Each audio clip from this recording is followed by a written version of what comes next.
Something I want to ask you about. So, because we're talking about this sort of holy whore archetype, so this is sort of how you got into that and how you became, how you were able to experience that archetype, through your situation. So, could you tell us a little bit about what is the holy whore? What is the sacred prostitute? What is that archetype in general? And then relate that back to sort of your story.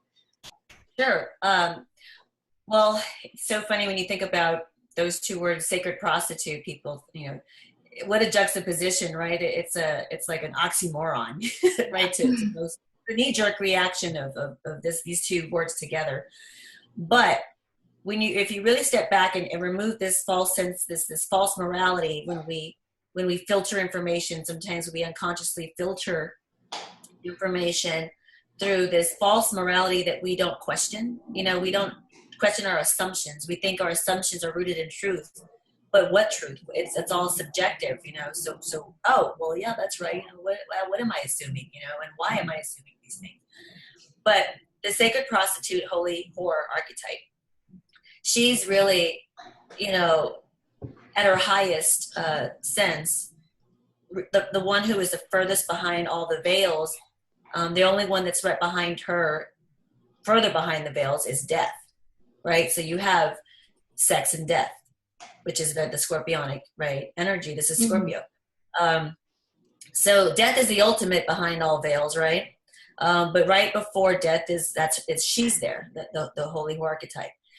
It's almost like if you were to imagine, I talk to people about this, and because we live in such a self-centered, narcissistic society, that people, they'll hear things like this, like about what I'm about to say, and all of a sudden they're triggered because their ego is triggered, right? And I'm not talking about hierarchy when I say these things. I'm talking about a point of view.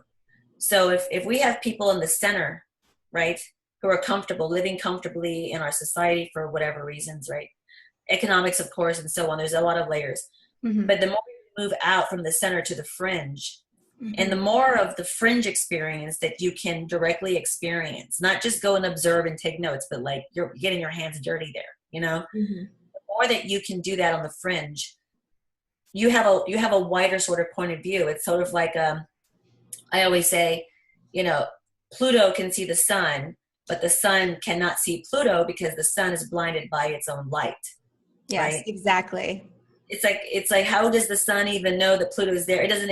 There's a narcissistic center. There's this layers of cognitive dissonance, right? These are all the same sort. The veils, a veil after veil after veil after veil. So Pluto is over here by herself. I have a Torah thing underneath here. I'm sorry. Look at that. That's okay. I'm used to being naked. I don't like to wear it. I'm like, oh, look at this. Anyway.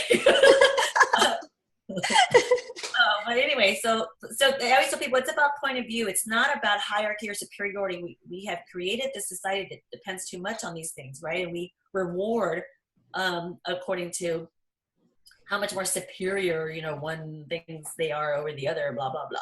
So this isn't about that. I'm talking about just a point of view from a fringe, okay? And so the holy war archetype is like on this fringe. So from that fringe, at her highest, and when I say at her highest, I mean has like self-knowledge and self-awareness, and has cultivated these things so that she can see with her eyes closed. Those with eyes can see, those with ears can hear, and she cultivates this deeper understanding. If she can do that, then she can pick up a whole lot of information, from that fringe, which serves not just herself but could serve the world in a higher state. So that's what the holy whore archetype is. We can talk about all kinds of people, but the most well-known one is Mary Magdalene. I mean, yeah, she's the holy whore archetype, even though she was not a prostitute. She was turned into a prostitute. And I don't remember his name. I mean, I can look it up. I don't remember. Gregory, I think, was part of his name. He was given a sermon, and he turned her into a prostitute in his sermon. So it's not that we can talk all day about why that happened. Yeah, well, she was an initiate and she was an equal to Christ. And so, that was not allowed in the patriarchal society during the early days of Catholicism. And so, just to give a background for people who maybe don't know this knowledge or they're not aware or they're not familiar, Mary Magdalene, she was originally regarded as an equal. You can see this in the Gnostic texts, especially if you look at the Book of Mary Magdalene, any of the other texts that were like left out of the Bible completely, that were from those original time periods. They all sort of regard Mary Magdalene in a much higher light than our traditional viewpoint and what's traditionally taught to us by the church. And so, so for that reason, she was cast out, she was demonized, she was scapegoated. And this is, again, that Lilith story, which I want to bring that in as well, because you have Dark Moon Lilith right on your ascendant, right? So you're very much embodying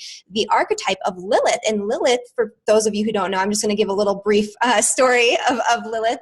She was, Adam's original counterpart in the Garden of Eden. She was created as Adam's equal, and she refused to lie beneath Adam. Adam was like wanting her to be sort of subjective to him. He wanted her to do his bidding, like whatever she wanted and all of that. And she wasn't about that. She was, empowered in her own right. She was her own person.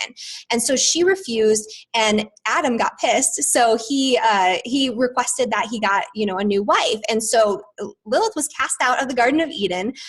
Eve was brought in. She was created actually out of the rib of Adam. So that way she would be inferior to him. He would be, in charge because she was part of him and she was created of him. And so she was sort of this, good little housewife sort of archetype, whereas Lilith, she became a demon, and she was the one that went and had sex with men at night and, had all this demon spawn, and, she was evil and a seductress and all this stuff. But originally she wasn't that. She was just the same as Adam, right? Except the female. Yeah. So anyway, so how that relates to Dark Moon Lilith in astrology is that Dark Moon Lilith represents parts of ourselves, especially the dark feminine aspects of ourselves that have been cast out, demonized, scapegoated, and that we don't normally want to look at as a society. But it's starting to rise now, and it's starting to come back to the surface, and people are starting to understand these concepts. And so you, as an individual, your energy brings this out of people, and so you get this projection, this scapegoating, this demonization sometimes from people because of what you do and because of the work that you've engaged with, but also because of your energy in general. Like, your energy is disruptive in that way. And so Lilith also corresponds to that archetype of the holy whore, because that's another aspect of the feminine that's been cast out, demonized, scapegoated throughout history and throughout time since the advent, especially of the Catholic Church. Yeah. Which is my favorite. Yeah. Anyway, well, yes, Mary Magdalene, she's the real, she's, this is why they were jealous. Peter was jealous of her, he was jealous of her, and was like, you're not closer to Jesus than I am, isn't this just so funny? But she could know Jesus in a way these men could not know him. Mm-hmm. So, I really believe that, they were lovers. I think that they had to exchange that kind of divine, sacred sexual experience together, where there was a divine union, and which is holy. And in a lot of ways, she was the Lilith too. He was like Adam. It was like the perfect union. You know what I mean? Authentic, naked, and unashamed, behind the veils. And that is the truth. That is nature. In the Garden of Eden. And they had this knowledge, this esoteric, this deeper knowing. And so Peter, they couldn't know Jesus the way that she could know him, mm-hmm. and experience him in that way. And I think that this is also, there's a projection of that envy from patriarchy. You know what I mean? And you have Peter throwing a fit and all of that, because it's just a lot of projection. But is the holy whore archetype. She is the most loved and the most held up high inside of that space because of it. And that's the thing about the whore, the word whore. Like, do people even think to look up the meaning and where that comes from, right? And what is a whore anyway? What does that mean? Why is it always a woman that's supposed to be the whore? What did we not do? We didn't we commoditize the tree? Did we not commoditize land and water and oil and all these natural resources? Or were we supposed to do that? So if we understand the law of correspondence, right, Mm-hmm. where nature is like the feminine, Mm-hmm. right? The moon is the feminine, the night is the feminine, all this mystery in the womb, and this never, and even death is associated with the feminine, right? Mm-hmm. So when we think about nature and it's feminine and the mother, then it's logical. It's not that it's, it's out of control or anything, but it's logical to associate then, if we're going to put a price tag on nature, then don't we put a price tag on all things feminine inside of its correspondence? We put a price tag on our mother. We put a price tag on even, we put a price tag on everything that is natural and authentic, Mm-hmm. right? So think about that. Think about what I just said, and imagine these truths and how they're playing out right before our eyes every day. It's truth. So then if we're going to talk about the whore, we have to talk about the trick.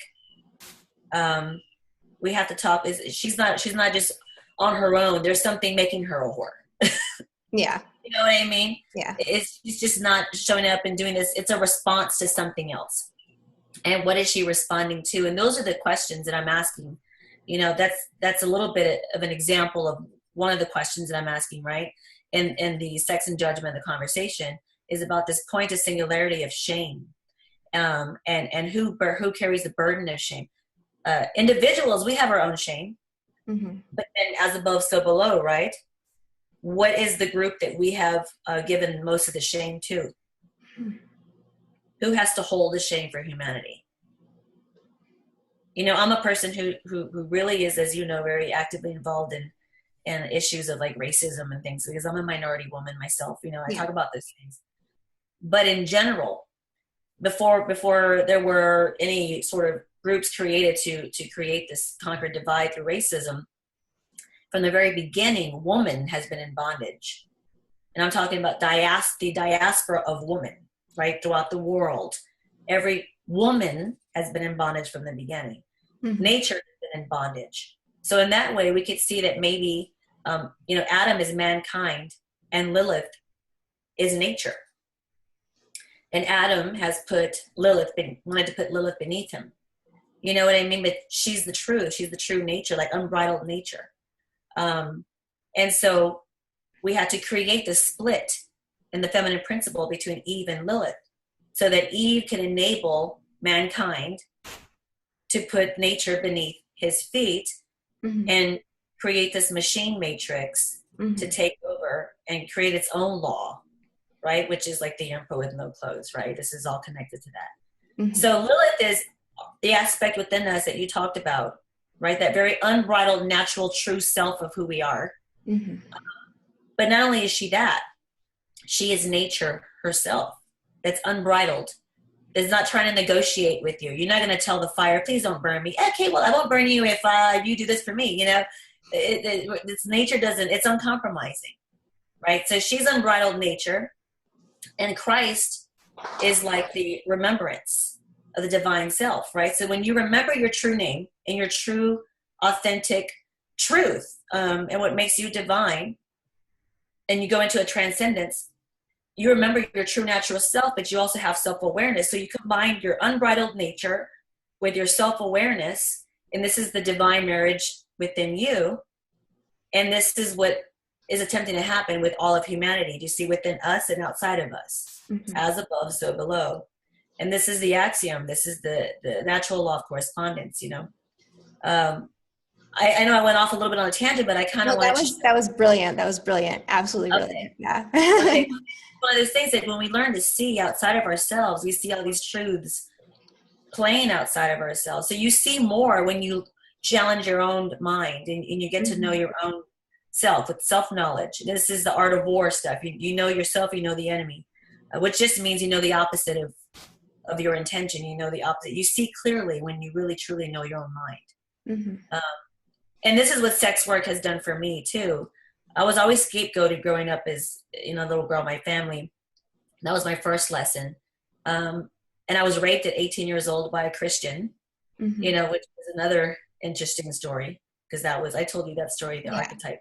Yeah. And then I wound up, being a stripper 10 years later, and then walking this whole walk. So my whole life has been about this walk, and it's just it's time for the alchemical transformation now, right? Where you turn lead to gold, where I'm getting all of this experience from the lotus, all the crap, and then spinning it and transforming myself. And in doing that, then sharing the knowledge from that into the world. And this is the alchemical process, right? Mm-hmm. So this is what the Holy Whore archetype can really, contribute to humanity. Is like, I've been to the swamps, and you don't have to go to the swamps, but just let me tell you what I found when I was there. And will you consider this?